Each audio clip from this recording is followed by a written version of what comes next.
Started it. Oh, okay. Okay. Was that the wrong one? Press. Yeah, all good, Sarah. So we've just gone live with the webinar, so that's all good. So there's a couple of attendees coming into the live webinar. Hello, everyone. Sarah, do you want to just bring up your slides? If you just go share screen to the couple of people that are already live on today's webinar. We're just getting started, so just bear with us while we get set up.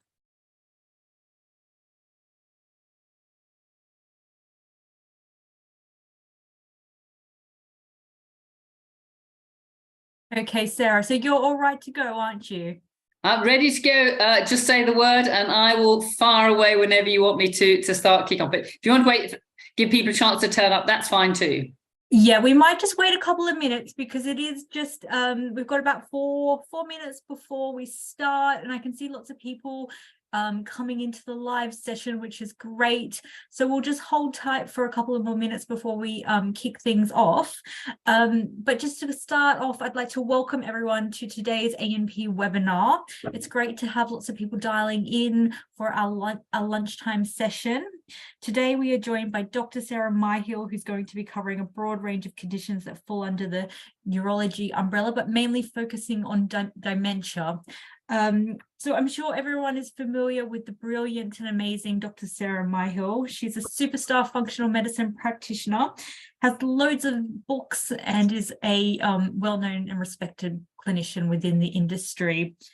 So before we kick off, I've just checked the time, so we're about a couple of minutes to go, and I've got a question coming in saying the chat is disabled. Okay, give me 2 seconds, let's get that sorted. Okay, so from my end, so Sarah, can I just give you some instructions on how to yeah, sure, because I'm hopeless at this sort of stuff. Yeah, so if you go to chat, the chat box, and if you see on the it should come up on the right hand side, there's like 3 little dots next to the chat box, and then you just need to allow all the attendees to be able to message everyone, if that makes sense. Do you see that? I've got the webinar chat box open. Yeah, and then okay, I can see it. Right, okay. Yeah, so there's 3 little dots. Okay, see if that does it. I think I've allowed everybody to hosts and panelists and everyone. So attendees can chat with everyone. So I'll put everybody on everyone. Will that do the biz? It should. Does if someone from the audience wants to just do a little test. Okay, It looks like it's working. So yes, we've got a bit of a test running. It looks like it's all working. So brilliant. So over to you, Sarah. It's time for you to kind of kick things off. Okay, brilliant. So let me go back to screen share then. Okay, so what I thought I would do is, rather than try and cover the whole of neurology I think I've got 45 minutes. We've got about 20 odd slides to get through. The whole of neurology, I thought I'd focus on dementia, because the point here is that what causes dementia is much the same for all other neurological diseases, whether they're talking about epilepsy or migraine or whatever. And I thought and of course dementia is very common. And the last thing I want to die from is dementia. If I thought I was getting dementia, guess what? I think I would shoot myself. Our brains are awfully important. And the good news is that dementia is 99% preventable. We'll come on to that. But when we're dealing with any disease, and it doesn't matter what that disease is, we always have to ask this question, why? Because if you know what the mechanism is by which you arrive at that disease, then that has obvious implications for management. And doctors are very, very naughty. They routinely muddle up clinical pictures with diagnoses. And the key point to remember here is that dementia is not a diagnosis, it's a clinical picture. Right, how can I move this on? Oh, there we go. I can see now. Okay, so in order of priority, I think the important pathological drivers which result in dementia are as follows: energy delivery mechanisms, it has to do with diet, mitochondrial function, thyroid, poor blood supply, and again, that has much to do with diet. We'll come on to that.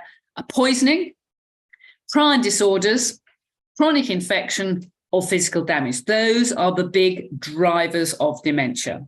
So, and for energy delivery mechanisms, well, we all know that, don't we? You know, at rest, the brain consumes 20% of all the energy generated by the body.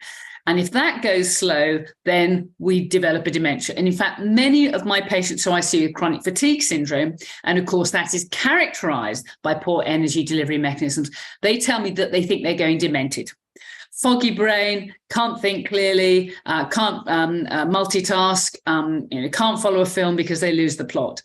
But we all recognize the common clinical picture, sleep deprivation. Can I work when I'm sleep deprived? No, of course I can't. Acute infection. We've all seen somebody with an acute urinary tract infection, flu, who develop acute confusional state. Alcohol, we all love a little bit of alcohol, but too much, and we get an acute dementia. It's called being drunk. So we all recognize what dementia is, and energy delivery mechanisms are central to that. But what's so fascinating about energy delivery mechanisms has to do with the energy molecule ATP. ATP is one of the most primitive molecules in the whole of life. When life started, the early molecules were ATP and DNA. And the body doesn't waste anything, and ATP multitasks. And what's so fascinating about ATP is it's not an energy molecule on its own. It's also a neurotransmitter in the brain. And without ATP, none of the other neurotransmitters work. And what that tells us, because we know neurotransmitters are implicated in almost any disease you care to mention, autism, pandas, epilepsy, is that ATP is going to be centrally involved. And improving energy delivery mechanisms is the starting point to treat all neurological disease. And as part of energy delivery mechanisms, what about blood flow? If you can't get the fuel and the oxygen to the brain, then it's going to go slow. And it may well be that arteriosclerosis is the commonest cause of dementia. We talk about, say, dementia and Alzheimer's in one word. They are not. Alzheimer's is the dementia that's caused by prion disorders. Arteriosclerosis is probably the commonest cause of dementia presently. And the awful thing is we don't know what's the commonest cause of dementia, because the true diagnosis of dementia is a post-mortem diagnosis. And, I'm certainly not going to volunteer to have a brain biopsy to see what's going on in my brain. And the awful thing is the postmortems aren't being done anymore. Why? Because it's expensive, and also because some causes of dementia are infectious. And the pathologists themselves don't want to inadvertently inoculate themselves with an infected brain. So there's a great resistance to doing postmortems on dementia patients. But arteriosclerosis is probably the number one cause in Western societies. And it's the three big drivers of this are carbohydrate-based diets, homocysteine, and chronic inflammation. Carbohydrate-based diets leads to metabolic syndrome and diabetes. In fact, dementia is now being described type 3 diabetes. So the starting point obviously going to be a low carbohydrate diet. Homocysteine, again, this is a measure of our ability to heal and repair. And we all damage ourselves during the day. It's an inevitable part of just being alive. And during sleep, we heal and repair. And homocysteine is an essential part of healing repair. And if the homocysteine is too high, or too low, then we are unable to hit this. That tells us that the methylation cycle, our ability to heal and repair, is going slow. We should all know what our homocysteine is. And then chronic inflammation. And my guess is that the greatest driver of chronic inflammation is allergy to microbes from the upper fermenting gut. The key thing to remember here is that not high cholesterol. I can show you any number of studies which show that the higher your cholesterol is, the longer you live. And that has been backed up by Dr. Aseem Malhotra, consultant cardiologist, his latest book, A Statin-Free Life. He doesn't worry about the total cholesterol until it's up to 9 or maybe above. I like to see the cholesterol at least at a level of 6. So don't get fooled by that. don't take statins. Taking statins is a major risk factor for dementia. Why? It impairs energy delivery mechanisms by inhibiting endogenous synthesis of coenzyme Q10. The next thing we have to look at is poisoning. And I think this is a very common cause of dementia. First of all, by aluminium. And the first clue to this came from a problem that was occurred in Leeds Hospital in the renal dialysis unit, where 10% of the patients having renal dialysis, regardless of their age, were developing dementia. It was called dialysis dementia. And then they found out that the water that was being used came off the Peak District.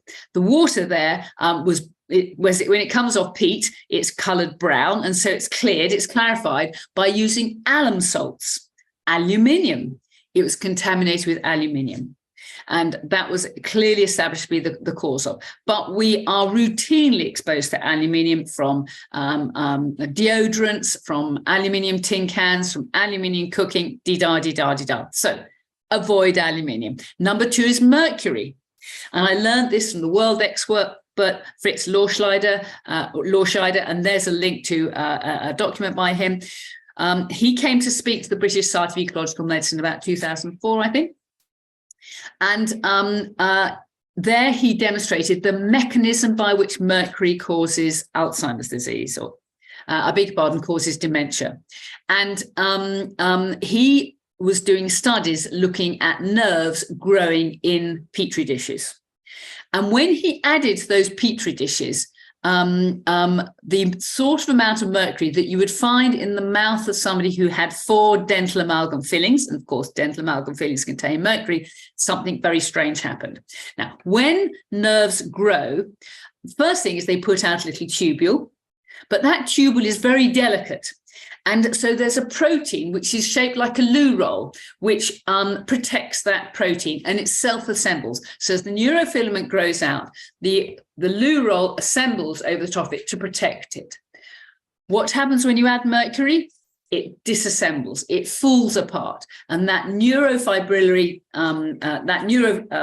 fibril curls up in itself to produce a neurofibrillary tangle, and that is the pathological hallmark of dementia and Alzheimer's disease. So get rid of your dental amalgam fillings. And the question I put to Dr. Lorscheider was, what about the person who hasn't got any money, who can't afford to have the expensive rubber dam fraud protection removal? And he said, just get the damn things removed. You might be worse off for a few months, but in the long term, you're going to be a lot better off.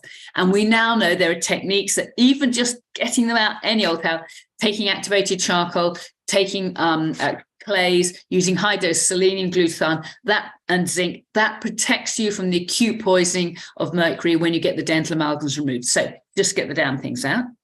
And number 3, of course, is lead. These are the big 3 toxic metals.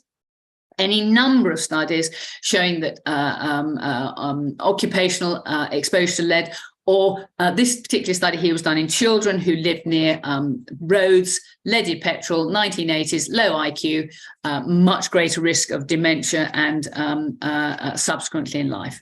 So avoid toxic heavy metals. Next one, poisoning by pesticides.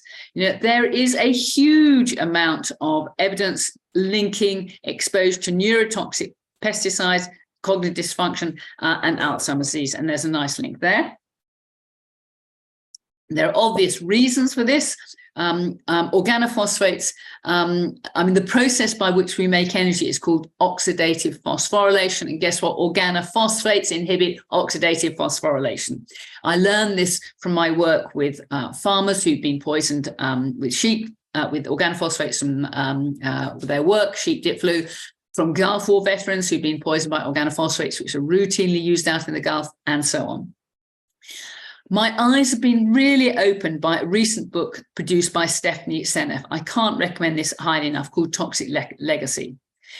And the point here is that glyphosate is an organophosphate. It is the most widely used pesticide in the world. In America, it's sprayed on at the rate of about a pound of glyphosate per member of the population.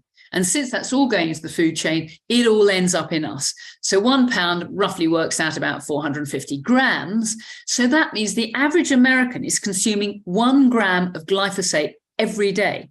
Now, that is not a trace dose. That is a therapeutic dose. Most drugs are given in milligram amounts. And here we are consuming, or there they are consuming, 1 gram of glyphosate every day.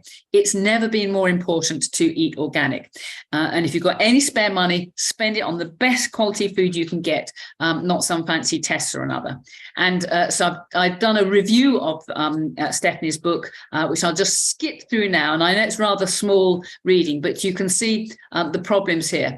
Now, when farmers were first given supply with glyphosate, they were told it's so safe you can drink it. And the reason the company said that is because one of the major mechanisms by which glyphosate works is to block the Shikimate pathway. Now, this is a pathway that's only found in bacteria. It's not found in humans. Therefore, it must be safe for humans, mustn't it? Yes, but guess what? We have a microbiome. We have a microbiome that contains 10 times more cells in our gut than are present in our body, and has a vast amount of DNA that we draw upon for our healthy functioning. And the glyphosate will destroy our microbiome. We know that 54% of all microbes in the gut are sensitive to microbiome, and this results in all these nasty effects and drives those diseases. Glyphosate has also been patented as an antibiotic because it kills microbes so efficiently, and that's going to impair a synthesis of vitamins in the gut, of friendly bacteria, of immune programming, Other things it does, it inhibits digestive enzyme production in the gut, so it's going to result in malabsorption and leaky gut. It's a methylchelator, so it's going to bind up minerals that are essential to our metabolism, like zinc, like selenium, like copper, like magnesium, and that is those, of course, are essential for our metabolism. It substitutes. Now, this is a really interesting property. It's a very small molecule, and biologically, it looks just like glycine. Glycine is the most abundant amino acid in the body, and therefore it's going to insert itself into our biochemistry where glycine should be. And almost certainly this is the mechanism by which it disrupts DNA and RNA synthesis. We're seeing epidemics at the moment of hypermobility and Ehlers-Danlos syndrome, and this could be explained by glycine inserting itself in connective tissue, glyphosate inserting itself in connective tissue instead of glycine. Protein misfolding, and therefore it could drive prion disorders like Alzheimer's, Parkinson's, motor neuron disease, multisystem atrophy, all that stuff. It inhibits phosphorylation, and therefore it's going to impair energy delivery mechanisms. So just like organophosphates, they do the same thing because by the same mechanism. What else it does? It impairs the body's ability to supply sulfate, inhibits methylation, well, we've touched on that, might be by high homocysteine. It's taken up by glutamate and transported to the brain, So what else we got here? Oh, yeah. And this is the other point about glyphosate. It's very persistent in soils. A friend of mine has just moved to Norfolkshire and was watching a farmer crop in the fields, and there was a team of people picking mini leaves. You know, the mini leaves you buy in supermarkets, little spinach leaves, little rocket leaves, little lettuce leaves, or whatever. Oh, he said, how does that work? Oh, he said, well, we spray off the field with glyphosate, and then we direct drill to grow these leaves. 6 weeks later, they're grown, we harvest them off, and then we spray the field with glyphosate again. And so that cycle could occur 3 or 4 times during the course of a season, possibly more. And there we go. After 748 days, that's over 2 years, you've still got over half of the glyphosate remaining in the soil. So it's a very tough molecule, and it bioaccumulates. And as some of you have probably heard of the case of Dwayne Johnson, who was a school groundkeeper diagnosed with non-Hodgkin's lymphoma. He sued Monsanto, won his case to the tune of $78 million. So, and there are many to follow. So it's a very nasty, toxic molecule. And if you can afford organic, please do. Okay, and then we have dementia that is driven by prions. Now, prions are, I think of prions as protein cancers. They are molecules which are normally found in the body, which then get twisted or distorted by something, and we'll come on to that, what that something is. And having been twisted and distorted, they're almost immortal. The body has no mechanisms of breaking them down efficiently. They're extremely tough. They survive heat at high temperatures, and they have what's called the rotten apple effect. Once you've got one prion, one distorted prion, it then distorts another, which distorts another, which distorts another, and on it goes. And pathologically, this looks like amyloid. The body, the way the body gets rid of amyloid is at night. It clears it from the brain, from the G lymphatics, the glymphatics, and that's another reason to get good quality sleep. And in fact, a useful little tip is if you take your bed, if you just tip the head of the bed up maybe 9 inches, so you're lying on a very slight slope, not so much you fall off the end of the bed, that will help the glymphatic drainage of the brain. So if you do nothing else after this seminar, trot upstairs and put a couple of bricks under the end of your bed. Okay, so where do the prion come from? What are they all about? And they can come from another organism. Now, the first hint we had of this came in patients who are having ECT, electroconvulsive therapy, for their psychiatric disorders. And they're having the electrodes put over their scalps like that. And these electrodes slightly broke through the skin. They weren't being properly sterilized between patients. And so one patient had CJD, which of course is a prion disorder, went on to the next, and then a whole stream of patients developed CJD as a result of that. That was the first big clue in humans. Again, human growth hormone for kids who don't grow properly used to be harvested from human pituitary tissue. So dead humans, the people who died from whatever cause, the pituitary gland would be cut out, and that was injected into children. And many of them developed CJD as a result of that. We probably all know the cannibals in the Fore tribe in Papua New Guinea. And the original hypothesis was that they developed their CJD by eating human brains. Not true.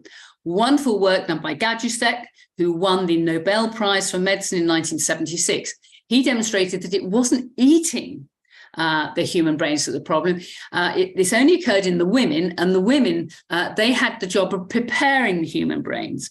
And they would prepare the human brains on spicules of I think, bamboo, and just like a kebab, they thread the brain tissue onto the spicules. And in doing so, they would inadvertently self-inoculate themselves. And it was the women that was dying from the CJD, not so much the men. Once the women had CJD, they then passed it on to their offspring.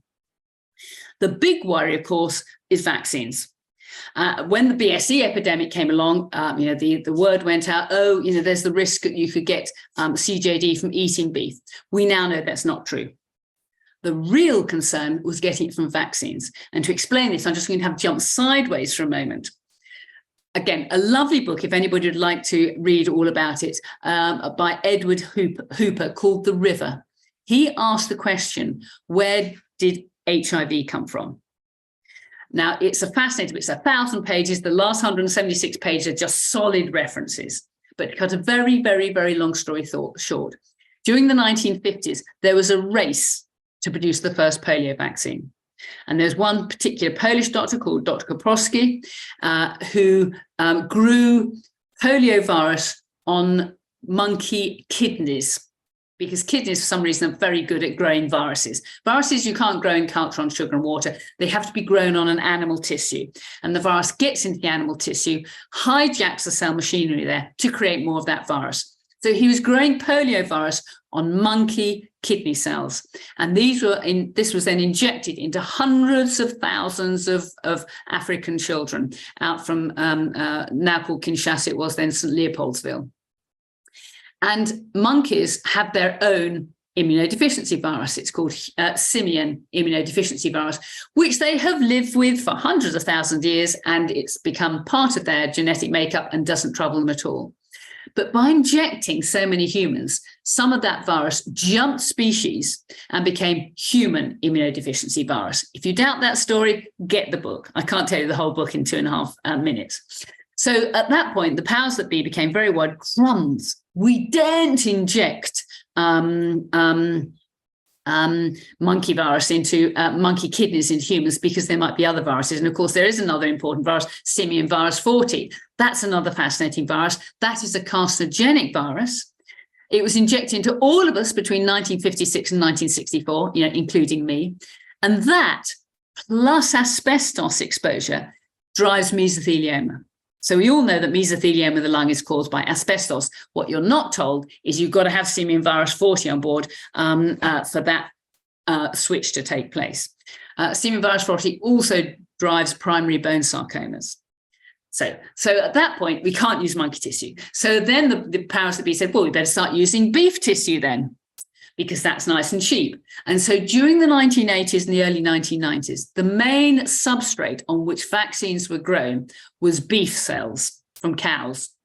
And the big worry, then was crumbs. If we're injecting all our kids with beef material in vaccines, maybe we could give them CJD that way. That was the big concern. And so quietly, without anybody noticing, beef was taken off the agenda, and now vaccines are grown on mouse cells. But of course, Judy Mikovits has flared up another problem here, because she was demonstrated that there's another virus in mice that we are now injecting to people called XMRV, human xenotrophic retrovirus from mouse, XMRV, xenotrophic mouse retrovirus. And she demonstrated the presence of that virus in 69% of people with ME and 30% of people with men with prostate cancer, compared to 7% of the normal population. So vaccines are potentially very dangerous. When you take a vaccine that's grown, a viral vaccine that's been grown on tissue, you risk picking up the diseases in that from that tissue culture. So think that before you consider having a vaccine. The next thing we have to think about, and of course, all prion diseases have a toxic associate. So this is a summary of the main toxic associates that we see. So Alzheimer's disease, we know that's driven by the particular prion is amyloid beta prion. As mentioned, we know that's driven by aluminum toxicity. We know it's driven by mercury toxicity. And we know many infections will generate that amyloid, in particular Lyme disease, toxoplasma, herpes virus 1, herpes virus 2, cytomegalovirus, HIV, syphilis, all those things associated with Alzheimer's disease. Don't avoid those infections and treat them actively when you see them. Parkinson's disease, the particular prion there is alpha-synuclein, and the clue here came from manganese miners in South Africa. Manganese miners in South Africa, 10% of them develop Parkinson's disease. Again, lovely study done in Quebec, looking at the incidence of Parkinson's disease in market gardeners who are working outside Quebec, and those people living inside, much higher in the market gardeners. Why? They were occupationally exposed to organophosphate pesticides. And the clue for that study, interestingly, came from a group of heroin addicts who inadvertently injected themselves intravenously with a contaminated batch, which had got an organophosphate in it. And they developed Parkinson's disease overnight. Helicobacter pylori is also associated with Parkinson's, as is Borrelia, Mycoplasma. You can read, so can I. Motor neuron disease, that too is associated with manganese poisoning, but a really interesting story here comes from the island of Guam. The occupants of the island, their major source of food was a pulse called the cicad, and what they didn't realize is that it had a natural toxin in there, and that toxin generated the prion protein, which results in motor neuron disease. They don't eat that now, you'll be relieved to hear. And then, of course, there are other viruses that we know associated with motor neuron disease, polio, retroviruses, mycoplasma, da. And so it goes on. So,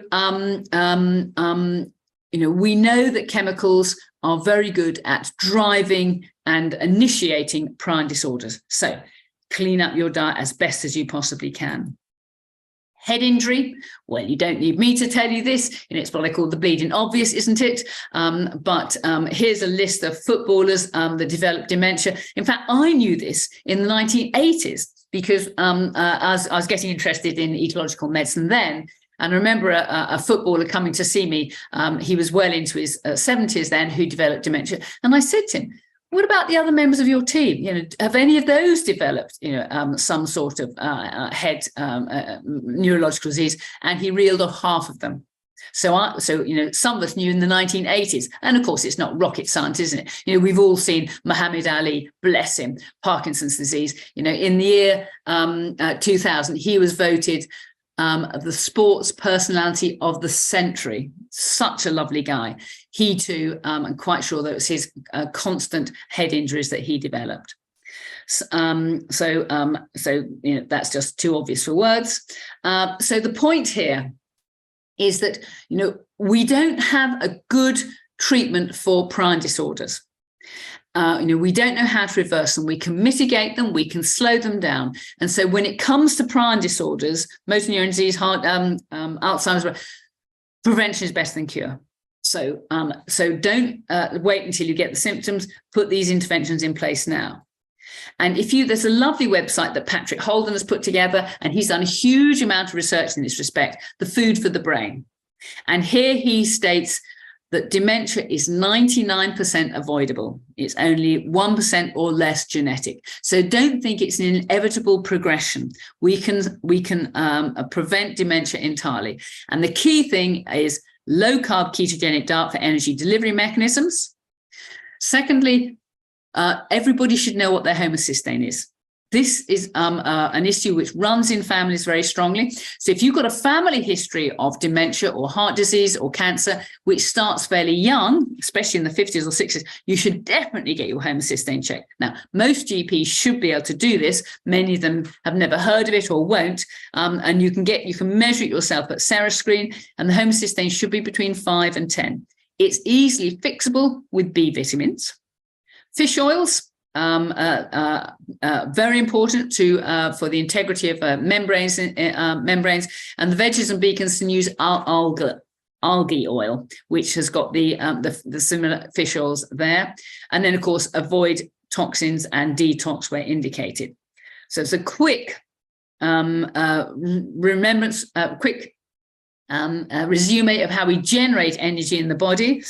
How are we doing for time? Not too bad. Okay, so for energy delivery mechanisms, there are 4 important players: the right fuel in the tank, and that's got to be ketones. So you should be eating a paleo ketogenic diet. And then the engine to burn that fuel, the mitochondrial engine, and as some of you know, that's my special area of interest.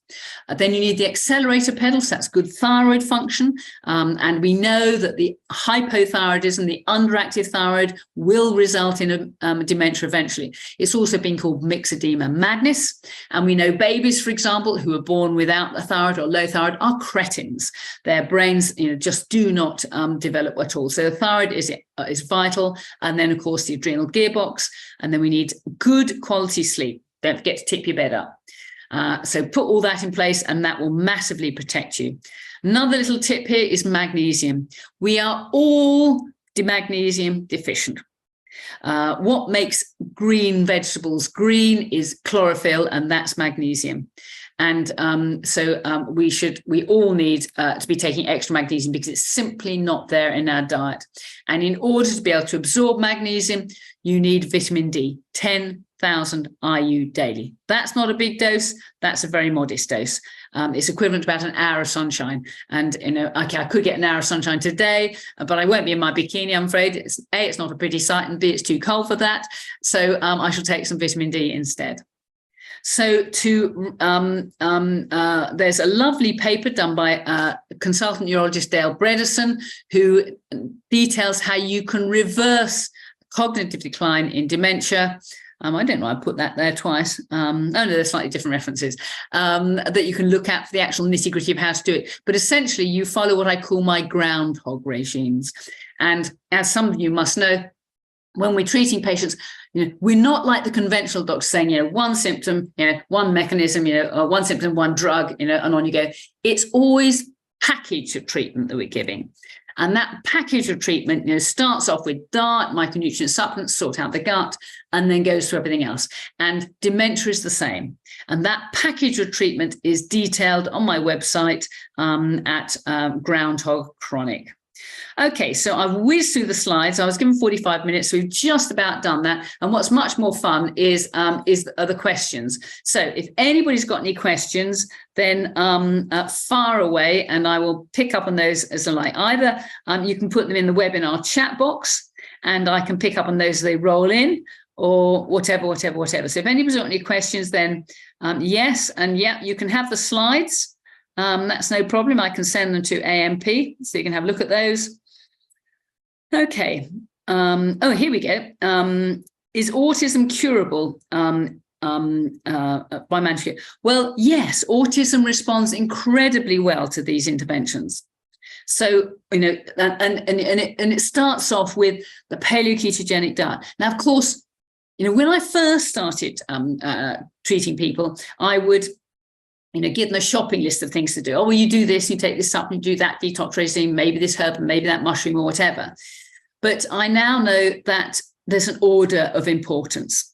And unless you get the ketogenic diet right, then nothing else is going to work so well. And the reason for that is if you're still running your body on sugars and carbohydrates, you will overwhelm the ability of the upper gut to digest, and it will become a fermenting gut.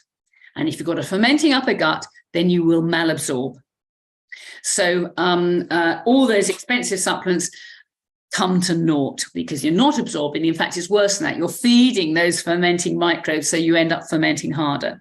So the treatment for autism is exactly what we've talked about now, and all the DART, the mitochondria, the detox regime. In fact, there's a fascinating study, and I don't think it was actually published. It was presented at a meeting in America, where practitioners asked patients what was the most effective treatment for your autistic child. And what came top of the pops was metal chelation. Get rid of those heavy metals. And again, that was reflected by a further study, a hair analysis study, looked at for autistic children, expecting to find high levels of heavy metals in the autistic children. But they found the opposite. They found lower levels. Why was that? Well, because for whatever reason, their metabolism prevented them dumping and getting rid of those heavy metals in their hair, and they were dumping it in their brains instead. So heavy metals are particularly important for autism. And of course, we know that the vaccines contain heavy metals, usually aluminium or mercury. Okay, so let's whiz through those questions. Can my patient take magnesium and vitamin D with verapamil? Absolutely. I mean, most tachydysrhythmias start off with ventricular ectopics.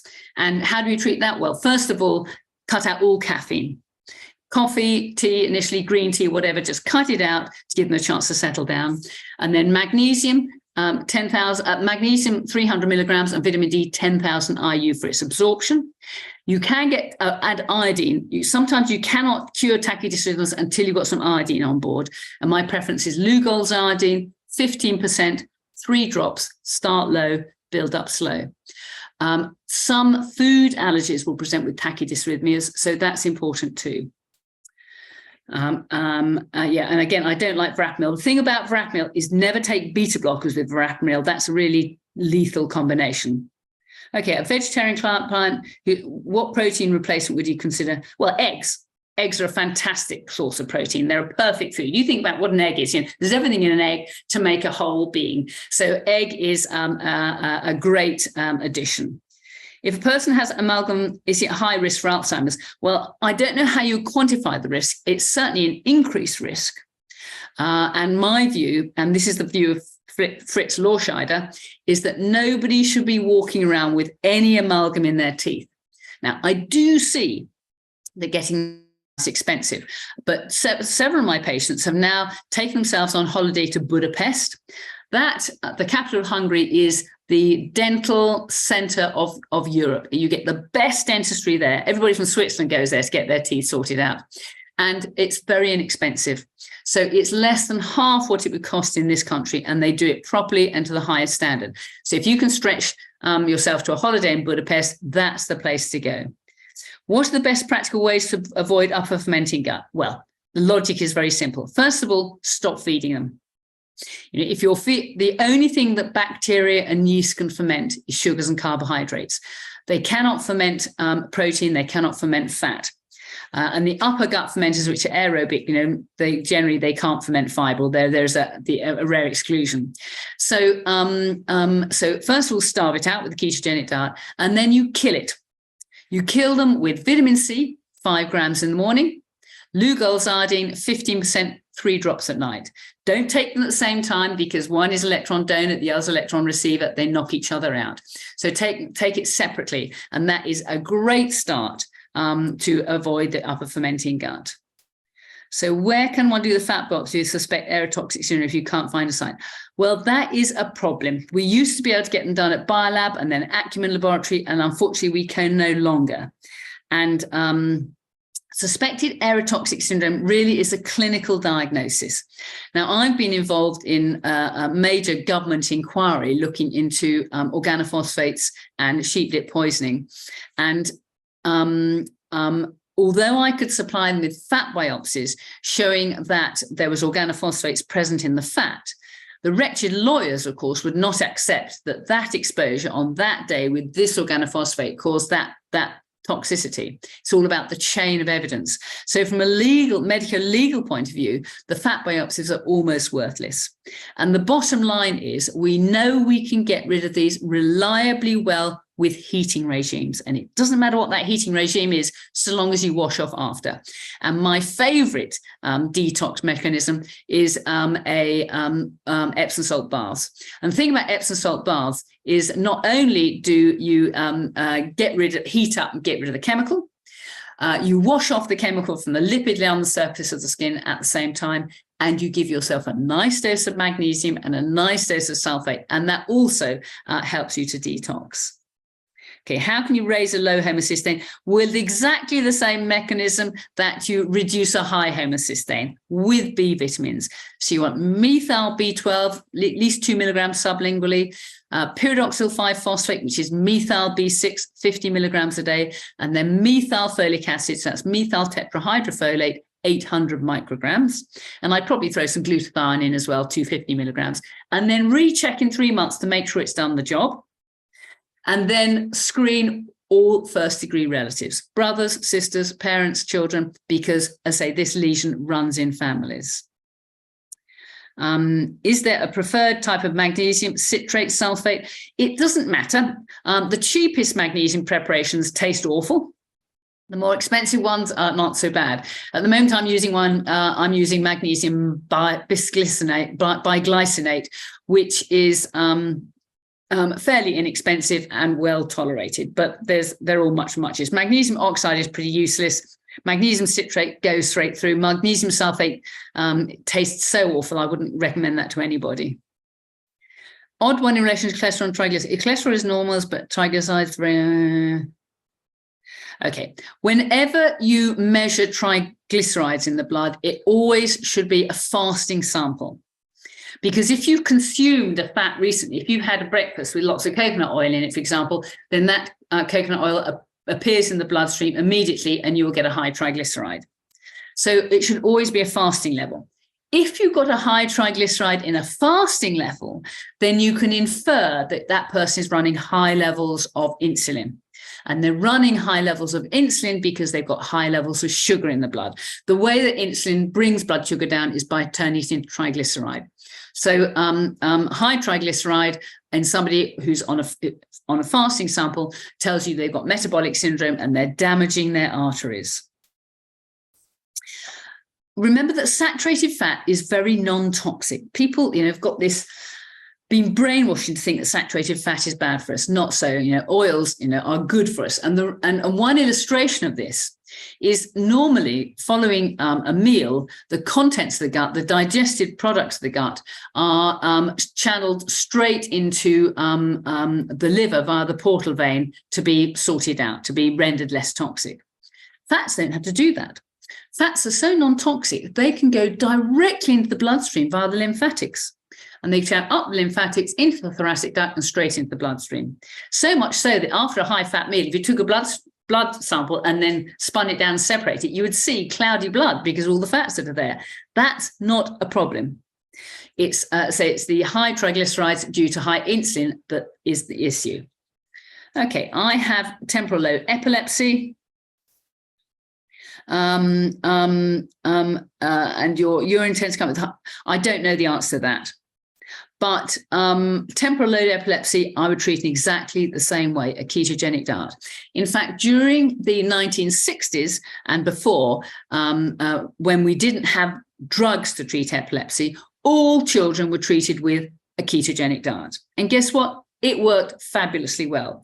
If you want to watch a lovely film about it, there's a film called First Do No Harm with my favorite actress in it, Meryl Streep.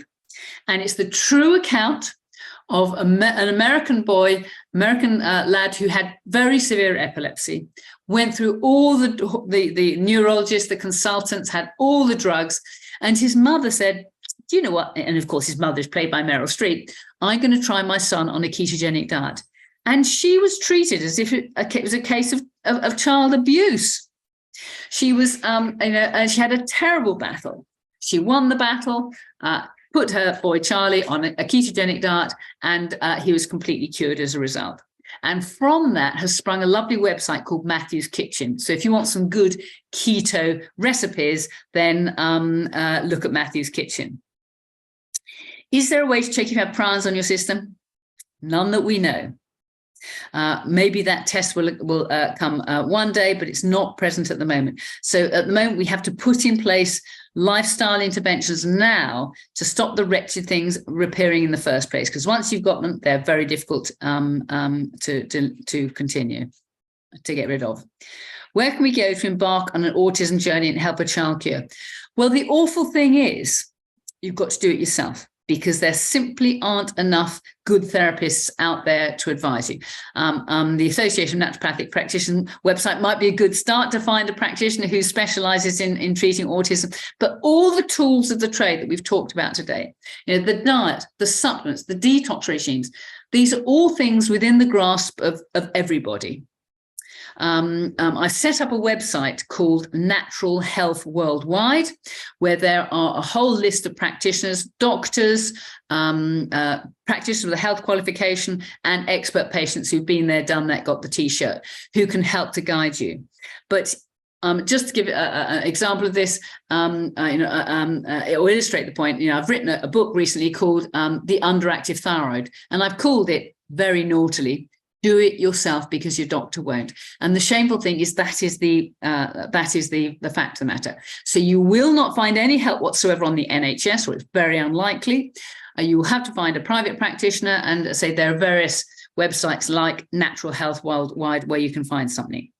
Have you come across progressive supranuclear palsy? Indeed, I have. It's another, almost, my guess is it's probably a prion disorder, but the treatment to this would be exactly the same. All the stuff that we've talked about.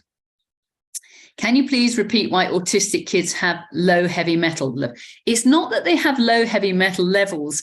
They have low heavy metal levels in their hair. And the reason for that is, for some reason, and we don't know what that reason is, they dump it elsewhere. And if they dump it in their brains, then that can drive autism. Possibly the mechanism of this has been explained by Chris Exley, who wrote a fabulous book called Mr. Aluminium. And he points out that the aluminium that is used in vaccines is nanoparticle size. And if it's nanoparticle size, that means it's of a size that white cells see it, recognize it as a foreign body, try to engulf it and try to kill it, but can't. Of course, you can't kill an atom. It's unbreakdownable. And so it just triggers them into a state of inflammation. And then others move in to try and help. And of course, they can't either. And it may be that that is the mechanism by which heavy metals drive autism, because it drives inflammation in the gut and inflammation in the brain. There's also some advert for stem cell to cure autism. Is this helpful? The truth is, I don't know. I have no experience using stem cells. The only place where stem cells, I think, will may be useful in the foreseeable future is for patients with Parkinson's disease. And Parkinson's disease results from a failure of the cells in the substantia nigra in the midbrain. And as they are destroyed, and of course organophosphates, guess what, destroy them, then the production of dopamine falls, and that's what drives Parkinson's. Now, there are places in India where they are starting to use stem cell therapy to treat Parkinson's. At the moment, the results are mixed, and I wouldn't recommend anybody go there just yet, or at least not until you've spoken with one of the doctors there. So, and maybe one day you will go on a stem cell holiday to India, get your infusion or whatever, and to treat the Parkinson's. But it's not. I've got one of my patients who's looking at that as we speak. But for the time being, what we have to do is slow down the progression of Parkinson's, keep that person in the best possible shape for as long as possible, and then when stem cells become available, maybe that will result in a cure. Please can you share the details of the dental clinic in Budapest where we could, now there are several, and I can't remember the name off the top of my head, but if you Google Budapest dentals, they come up, and you can see what they're offered. So there are lots of, there's at least 3 hospitals there that do nothing but. Is there an alternative recommendation for eggs for somebody who's vegetarian, doesn't eat eggs or fish for a keto diet? Well, I am basically you're describing a vegan diet, and I'm not an advocate of veganism. I don't think it's a healthy diet. What I do know is that a high proportion of the patients I see with fatigue syndromes and ME are vegan. That's my first-hand evidence that I know about, and it's not an evolutionary correct diet. Whenever I have a difficult question, I always go back to evolutionary biology, and humans did not evolve eating a vegan diet, so I'm not sure that it's a healthy diet. And because I don't eat a vegan diet, then I don't feel qualified to comment on what you can and what you can't eat. Can someone with ApoE homozygous avoid? Yes, of course you can. It's all about working out the root cause of an ApoE. For my guess is that links to a sulfate issue. And again, Stephanie sent us some of her videos are terrific on sulfate. We're all sulfate deficient. And I learned much about this from Gaia. James Lovelock of the Gaia hypothesis, who died on his 103rd birthday. And he points out that he asked a question: how does sulfur get into life from an evolutionary perspective? Because it was all bound up in rocks. And to cut a long story short, it starts with marine plankton. Marine plankton developed a mechanism to turn inorganic sulfur stuck in rocks into an organic sulfur that life can use. They convert into dimethyl sulfide, which then gets into the atmosphere, is oxidized to dimethyl sulfur oxide, and that is the essential sulfur for all living material, from grass, hedges, daffodils, trees, everything that I can see outside my window, and us. And we can get dimethyl sulfoxide from the wood industry, and you want to get 99.9% pure and drink maybe 10 or 20 mils a day, and that's very good for sulfur. But yes, if you've got the ApoE4 homozygous gene, then that might give you a tendency. It doesn't tell you will get it. So you've got to do all the things that we talked about in spades. You've got to do the ketogenic diet to the letter, sort out the up-fermenting gut, check your thyroid, get the mitochondria going, dee-da. Okay, iodine has made a massive difference in my health. Great, and I eat eggs every day. My mum died from Alzheimer's, but okay. Her diet was high carb, sugar. Okay, so well done. So Lynn Kurtzen, you're well on the way to avoiding Alzheimer's. What I'd say to you is get your homocysteine checked. It's a cheap and easy test. Last time I looked, I think it was 69 quid. You can do it yourself at home, and that's really important to get that sorted out. What do you think of supplementing with kelp instead of iodine? There's just not enough iodine in kelp to make much difference, so I wouldn't bother. Heavy metal chelation. Okay, well, there are lots of ways to get rid of toxic metals, but you won't get rid of them with sweating regimes. But all the things we're talking about, vitamin C strips out mercury, heavy metals, so does iodine, so does DMSO, so does glutathione, so does minerals, zinc, magnesium, selenium. They all help strip out metals. If I've done a test and I find somebody with a high level of toxic elements, then I use DMSA as a chelation agent. You can buy it on online. It's called Captomer. The one to look out for, which will be the one with the future, is called Emeramide, EMERIDE, but that's very expensive at the moment and I've yet to use it, but that's even more effective. Okay, the magic pill, Netflix, don't understand that question. Sorry, guys. But there is a film called, I think it's called The Origin of AIDS, possibly The River, which is about the origin of HIV and describes Edward Hooper's book in a film. Iodine used for Hashimoto's is confusing and controversial. Yeah, the point is, yes, we all need iodine. It's not just essential for the thyroid gland, it's equally essential for breast health, to produce oxytocin. Oxytocin, of course, is the love hormone. Oxytocin is what Puck put on Titania's eyes to make her fall in love with Bottom. Shakespeare obviously saw the effect of oxytocin on women who just had babies, and which turned them into, well, if it's like me, it turned me into a blithering idiot with only eyes for that, ugly, screaming, noisy, troublesome heap of humanity in my arms. But oxytocin is the love hormone. We need iodine for that. Also for heart health, as we mentioned, some dysrhythmias won't resolve without iodine. We need it for our immune system. We need it for our brains. Iodine deficiency is the #1 cause of low IQ in the world today. So iodine for Hashimoto's is not confusing. It's essential, but it's the old story: start low, go slow. And the reason why iodine has got a bad name in thyroid disease is because most people are very iodine deficient. And if you give somebody who's very iodine deficient a big dose of iodine, the thyroid gland will say, yippee, go into overdrive, produce far too much iodine, thyroid hormones, and you can have a temporary bout of overactive thyroid. But it's self-limiting, it settles down in 2 weeks, generally speaking. So the key with iodine is start low and go slow.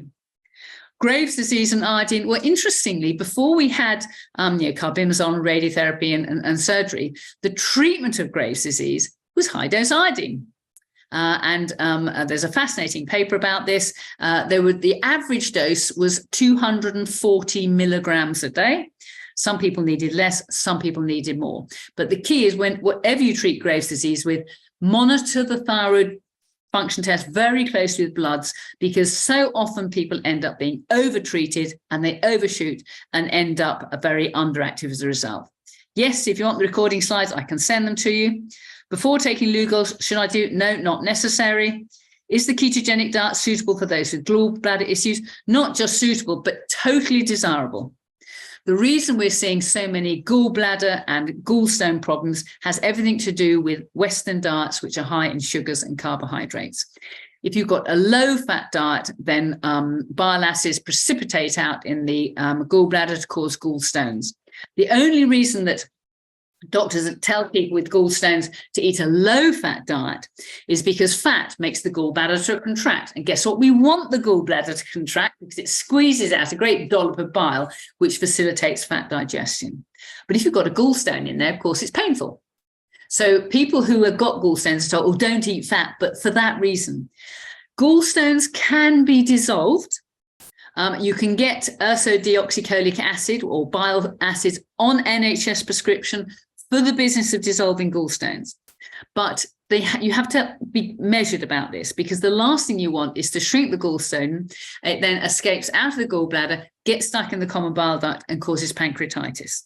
So if I had a gallbladder full of gallstones, I think I would want that removed surgically. The last thing I want is pancreatitis. But it illustrates the point that you can dissolve gallstones with bile acids. Is there another way of testing heavy metals in autistic? Okay. Yeah, I mean, the only really reliable way to measure heavy metals is to do a urine test with DMSA. Now, if you just do a urine test, you won't see any heavy metals in there. Why? Because they're stuck in the body. They're stuck in the brain, in the heart, in the bone, and the kidneys. So to be able to see them in a urine test, you have to use a chelating agent. And I use DMSA at the rate of 15 milligrams per kilogram of body weight. So, so you take, so the way it works is you wake up one morning, empty the bladder, take your dose of DMSA, which might be 750 a gram, or whatever, it's not critical. Collect all your urine for 6 hours. At the end of 6 hours, empty the bladder and then send the sample off. And that will show up if you've got high levels of the major toxic elements. So that's mercury, lead, cadmium, arsenic, aluminium, and others.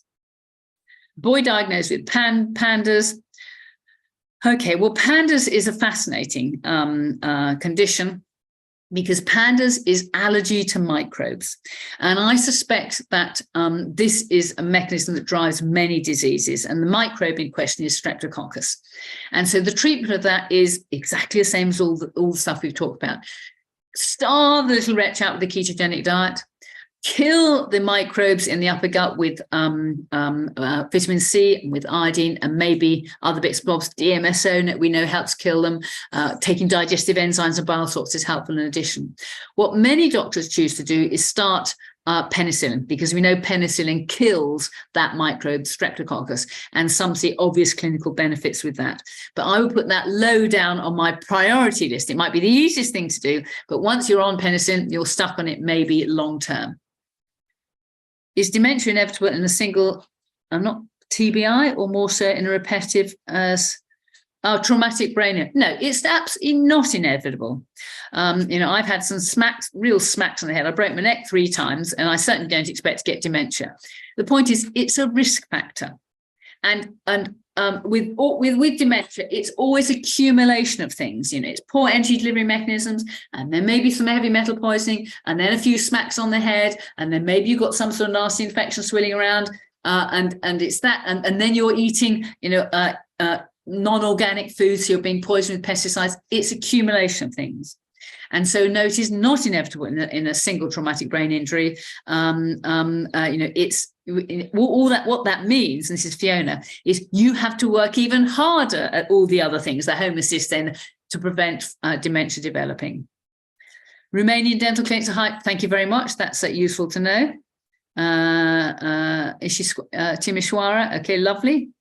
How many eggs a day is advisable? My goodness me, you need as many as you like. When I was a medical student, there's a fascinating paper in The Lancet that was published of a recluse in New York who had found dead in his apartment. And when the police walked in, there was just one little pup, and piled up either side of him were newspapers and egg boxes. He just lived on eggs. And they thought, oh, crumbs, well, we know what he's died of, don't we? When they did the post-mortem, his arteries were as clean as a whistle. Why? Just living on eggs would be a ketogenic diet. And in eggs, there's everything that you need for protein healing and repair. So the answer is you can eat as many eggs as you like, but they want to be the best possible quality eggs you can get. And of course, I'm very privileged. I have my own ducks, I have my own chickens, I feed them organic food, and I eat at least 4 eggs a day, and they're absolutely delicious. Apart from vitamin D, do you recommend any other additional supplements on the paleo keto diet? Well, look at Groundhog Chronic. That's the link, because even if you're eating an organic diet, the fundamental problem is there is a one-way cycle of micronutrients from the soil into plants, into animals, into us, and we throw it away. We are not recycling human compost. So we need a basic package of supplements to compensate for that loss. So good multivitamin, good multimineral, and I make a preparation called Sunshine Salt, which has got it all in, a good swig of hemp oil and fish oil every day, vitamin D and vitamin C. Vitamin D, 10,000 IU, vitamin C, 5 grams. I reckon that's the bare minimum that we should all be taking. If you have an elevated TSH 4.75, yep, you need thyroid hormones. And I'm not here to sell books, but I have just produced the book, which isn't on my desk, called The Underactive Thyroid, Do It Yourself Because Your Doctor Won't. So Peniel, please get the book, and that's the way to go. Can you use lithotripsy to remove gallstones? No, you wouldn't do that. Why? Because if you fragmented a gallstone, so it popped out of the gallbladder, it would get stuck in the common bile. Well, first it would be very painful passing them, and then there's a risk it would get stuck in the common bile duct and cause pancreatitis. So no, I think that's a rotten idea. Don't do that. What's your view in checking for vitamin C related peptide instead of serum insulin? Well, that's a measure of inflammation. It's a rather short-term measure of inflammation, so it's not a useful test for metabolic syndrome, for sugar control. Insulin, well, the useful, most easy test to do probably is a glycosylated hemoglobin. That gives you your average blood sugar levels over the last 3 months. But the bottom line is, you don't need tests. Don't spend a small fortune on tests. Just put in place the necessary interventions. Just do the paleo ketogenic diet. Can you recommend a lab to measure urine test? Yep.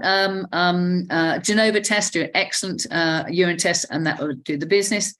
Do CNM students get discount for your books? I'm afraid I sell them as cheap as I possibly can. So really sorry about that. No discount for that. Crumbs. I think I rattled through all the questions.